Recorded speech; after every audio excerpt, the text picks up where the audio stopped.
One concert changed music forever. How? Picture the mid-1970s, when British music had grown stale and bloated.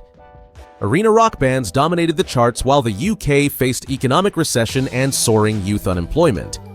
On June 4, 1976, the Sex Pistols took the stage at Manchester's Lesser Free Trade Hall, a venue that had housed textile traders and political rallies since 1856. Despite its 400-person capacity, the rain-soaked night drew just about 40 curious souls. The band's raw, explosive sound left some disgusted and others electrified, creating a divide that would fuel punk's rapid spread. Within weeks, they'd formed the Buzzcocks and recruited Steve Diggle as guitarist. Their self-released EP Spiral Scratch arrived 6 months later, a 500-pound production that became the UK's first independent punk single. Eddie Garrity left the Lesser Free Trade Hall determined to form his own band. Success proved elusive. They spent 2 years searching for a record deal and once performed to an audience of 3 in Bolton. By 1979, TV presenter Tony Wilson had established Factory Records, signing bands formed by fellow attendees. Factory grew to generate £5 million annually, the same year Wilson opened the Hacienda nightclub.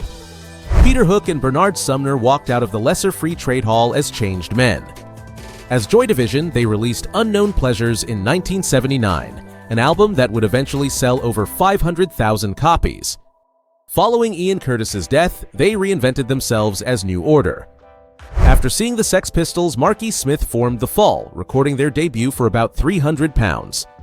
The band lasted 42 years, cycled through dozens of members, earned John Peel's praise, and left a lasting influence.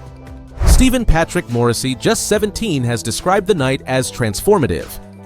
This experience would shape the voice that later defined the Smiths. Kevin Cummins transformed into a music photographer after witnessing the Sex Pistols. His iconic images, particularly the snow-covered Joy Division shot from 1979, now hang in the National Portrait Gallery.